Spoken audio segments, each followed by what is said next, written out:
Hello, it's Randi Rhodes. Here's a clip from our show, and go to randirhodes.com for the whole thing and a podcast. Buy a stinking podcast. Mary had a little man. The fall. We believe that all men are created equal. To the magnificent mosaic that is America. From radio beacon to radio beacon. I have a dream today. Change has come to America. Believe me. Knock, knock. Who's there? It's a figment of your imagination. Randi Rhodes Show. Turn up your mind. There's reports that the Saudis might say that Khashoggi was killed during the unauthorized interrogation. Does that sound? I just saw that. I just don't know. I'm going to have to see what they say. And we're working very close with Saudi Arabia and with Turkey, and they're working together to figure out what happened. And they want to know what happened also. So a lot of people are working on it, Steve. A lot of people. And we'll be bound very much by that. We'll see. I heard that report, but nobody knows if it's an official report. So far, it's just the rumor of a report coming out. Yes, ma'am? What instructions did you give Secretary Pompeo, when he was sent over? Well, I'm really sending him just to find out, really firsthand, what happened, what they know, what's going on. He may go to Turkey, he may not. He may meet with all of them together, but we want to find out what happened. And he's got instructions to find out what happened. We're talking about the whole situation with Saudi Arabia that you've been reading about, I'm sure, very much. But it's a terrible situation. There's no question about it. I don't like it one bit. Okay? Has your thinking changed about Secretary Mnuchin going to the conference? He's going to make that decision. We're going to see who's going. He's got a while to go. You know, it's Friday. He has to know by the end of Friday. And we'll make that decision. We haven't made a decision about going yet, but he's going to make that decision sometime prior to Friday. You know, he calls women, he called Stormy Daniels the horsey face. Can I just call him a horsey ass? He is a horse's ass, this man. He is literally covering up for the Saudis who cut this man's fingers off. And then, they brought a forensic coroner with a bone saw, and the guy apparently, I don't know, cut his fingers on the bone saw, and they went, oh, look at this mess. Maybe we should paint the walls and get some bleach. And, oh, by the way, don't fall again because you might chop your own head off. Oh, there, look, he did it. He fell. Oh, no. Are you going to fall again? Oh, look, a headless man just, falling on the sword again. Oh, now he cut off his arms. Oh, now he cut off. Oh, there goes a hand. This man is a horse's ass. Now, yes, yesterday when Pompeo was in Saudi Arabia, all of a sudden, $100 million got deposited in the State Department's bank account. Now, if this happened while Hillary Clinton was president of the United States, Benghazi being what it was, right? Benghazi. Oh, my God. I can't even imagine. But that's the Saudis took steps on Tuesday to please the White House. Okay, this is the New York Times. Just as Mr. Pompeo met with Saudi leaders, a long-promised Saudi pledge of $100 million to help American aid efforts in Syrian areas was deposited in the State Department accounts. Holy crap, man. That is his price. This man is a terrible negotiator. He signals what his price is. It was $110 billion in defense purchases. $110 billion. That's my price. I look the other way. You can do whatever the hell you want. You can do whatever you want in that region. Whatever you want. I don't care. Just pay me. Right? They didn't do any of the weapons purchases. Instead, the $110 billion was a $100 million deposit into the State Department's bank account. And now the president is going to cover for the murder of a permanent resident of the United States by saying he's not a citizen. He's not a citizen. And I believe the father.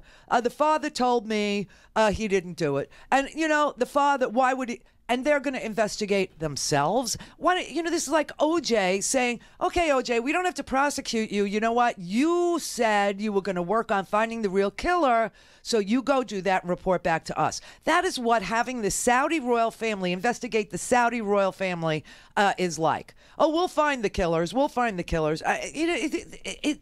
It's the sickest freaking thing. And how many people have to report that these killers were part of the royal family, and that there's a tape, and that the president really ought to have heard it by now? This is ridiculous what he's doing. The Turkish investigators are going through the Saudi consul's residence. We are learning more about the suspects in this alleged murder. The Wall Street Journal cites people familiar with the matter reporting that 15 Saudis flew to Istanbul on 2 jets belonging to a company called Sky Prime Aviation Services. This is a company that was seized by the Saudi government in last year's anti-corruption efforts, or at least that's what the Saudis call it. NBC News has obtained scans of 7 of the 15 passports from Turkish officials, but NBC News has not independently verified the identities of the men named in the documents. Here's what the New York Times has been able to put together. One man, Maher Mutreb, is listed on a British diplomatic roster as being assigned to the Saudi embassy in London back in 2007, according to the Times. Since then, the Times reports that he's been seen traveling with the Crown Prince all over the world, potentially as a bodyguard. A French professional who's worked with the Saudi royal family identified the next man, Abdulaziz Al-Hazawi, to the Times as a member of the Crown Prince's security team who typically travels with the prince. Another man, Thayer Al-Harbi, has been the same name reported in a Saudi news outlet as a lieutenant in the Saudi Royal Guard. The Times reports he was promoted to his current rank for defending the royal palace in Jeddah last year during an attack. Another suspect traveled with a passport that named him as Mohammed Al-Zahrani. He has the same name as another member of the Royal Guard. The name also appears in a popular app in Saudi Arabia, identifying him as well as a member of the Saudi Royal Guard. The Times also cites a 2017 video showing a man wearing a name tag bearing Al-Zahrani's name with the Crown Prince, and adding to the suspicions of Khashoggi's murder. And then there's Dr. Salah Al-Tubeji, identified by the Times as an autopsy expert. He was also with the group. The Times found that Dr. Al-Tubeji listed himself as the head of the Saudi Scientific Council on Just Forensics. Say that one more time, Ali. The name? Just say it one more time. Oh. An autopsy specialist. No. Yeah, okay. An autopsy expert. Yeah. Why do you ever need to travel with an autopsy expert? You don't travel with autopsy experts. This is definitely one of the weirder parts of this story, right? As well as the allegations that there was a bone saw taken into the Saudi consulate in Istanbul. I go to a lot of consulates to get visas. You can hardly take a sharp pen into most consulates. The idea that you can go into a consulate with a bone saw. Yeah, and an autopsy expert. And this guy identifies as an autopsy, a forensic specialist, on his Twitter account. He reportedly held positions in Saudi Arabia's top medical school and in the Interior Ministry. And that's not it. The Wall Street Journal adds Walid al-Sharito to the list. Saudi press reports identify him as a Saudi Air Force major. He's characterized by Turkish authorities as, listen to this, a forensics expert. According to the Journal, all of this is still under investigation as the Saudi government denies any knowledge or involvement in Jamal Khashoggi's disappearance. But boy, that's quite a crowd that was traveling. 15 people on 2 jets seized by the Saudi government going into Istanbul, making their way into the Saudi consulate in Istanbul. We'll see what happens. We'll see what happens. Okay.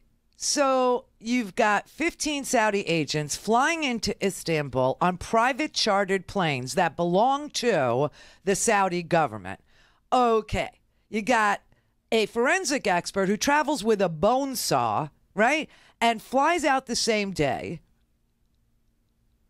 And you got people from the Interior Ministry arriving and leaving on the same day. You have the Turkish authorities saying that there's an audio tape that clearly shows that this man was beaten and his fingers were then cut off in a torture setting. And then they beheaded him and then they dismembered him, all within 7 minutes. You've got the New York Times and the Wall Street Journal getting their own independent verification about these suspects. They use things like facial recognition, publicly available records, social media profiles, a database of Saudi cell phone numbers, Saudi news reports, leaked Saudi government documents, and accounts of witnesses in Saudi Arabia and in Turkey. And the Turkish witnesses said they heard Mr. Khashoggi shrieking, screaming, begging for his life. They heard him, and there's audio tapes.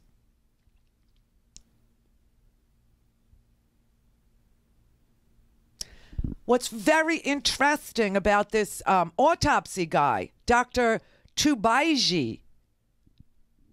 Dr. Tubaiji is the head of the Saudi Scientific Council of Forensics. He also holds lofty positions in the kingdom's premier medical school, as well as a position in the Interior Ministry. He went to school in Scotland, studied at the University of Glasgow, and in 2015, he spent 3 months in Australia as a visiting forensic pathologist at the Victorian Institute of Forensic Medicine. Guess what his published works are about? Dissection and mobile autopsies.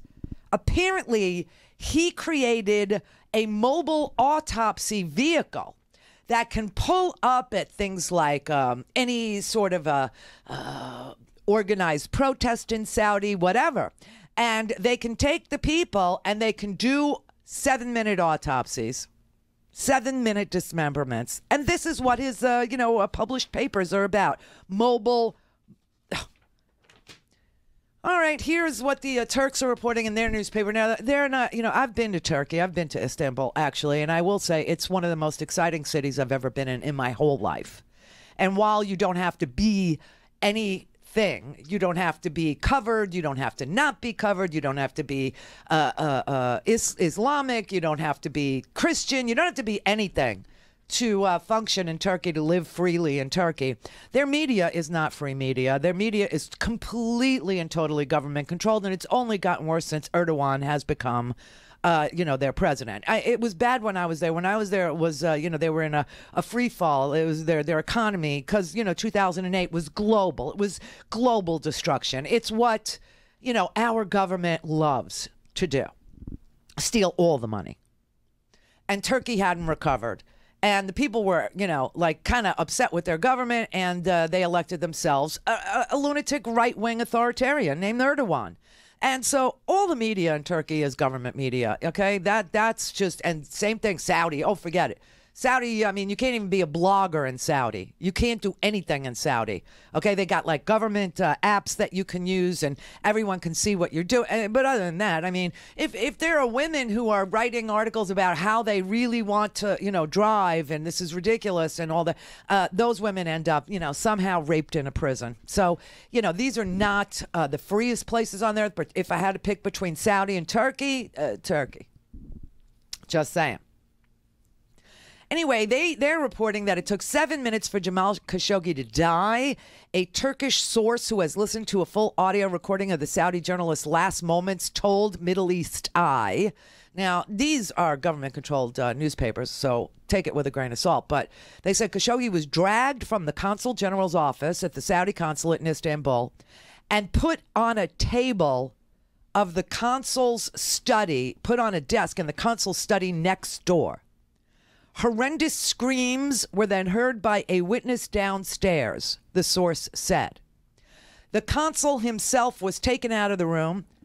There was no attempt to interrogate him. They had come to kill him, a source told Middle East Eye. The screaming stopped when Khashoggi, who was last seen entering the Saudi consulate on 2 October, was injected with an as yet unknown substance. Salah Muhammad al-Tubaiji, who has been identified as the head of forensic evidence in the Saudi General Security Department, was one of the 15-member squad who arrived in Ankara earlier that day on a private jet. Tubaiji began to cut Khashoggi's body up on a table in the study while he was still alive. The killing took 7 minutes. and he started to dismember the body. Tebagi put on earphones and listened to music.